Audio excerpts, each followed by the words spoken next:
on Atmanirbharta, are you satisfied with the way we are progressing, and especially when you see conflict between Russia and Ukraine or all that's happening around the world? How is the Navy on Atmanirbharta, and especially in critical weapons and systems? This is a topic that's very close to my heart, so please allow me a couple of minutes.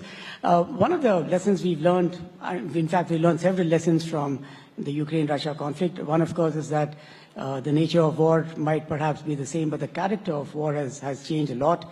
New technologies, drone technologies, and all of that, a lot of people have spoken about, artificial intelligence, space-based networking, and all of that. So the first lesson we've learned, of course, is that technology is on the march, and the character of war is changing. The second lesson we learned was, of course, quite apart from Operation Sindoor and what we saw in Operation Sindoor, that was limited in geography and in scope and in objectives. Several times there used to be a conversation about wars being sharp and swift. And now, of course, we've got to be ready and plan for short and swift wars, but they could be long and protracted as well, as this is demonstrated, so you need to have the staying power.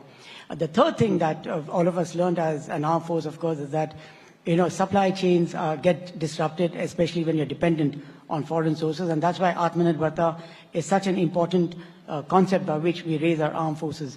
The Navy, of course, has always been some kind of an Atmanirbhar Navy. Of course, that we produce all our ships indigenously here. At the moment, we've got 54 ships on order in various shipyards, all of them built in India, and we've ramped up to about 75% above in our indigenous content of all the ships that we've done. And so we have, for us, Atmanirbharta has been some kind of an article of faith. And we have actually declared that by 2047, when we have a national vision of being Viksit Bharat, by 2047, the Indian Navy shall be completely Atmanirbhar Navy, which means not just do we produce ships, submarines and aircraft in this country, but we also produce at the component level everything that we have, so that if indeed we need to import something, that is only by a choice, but not by compulsion.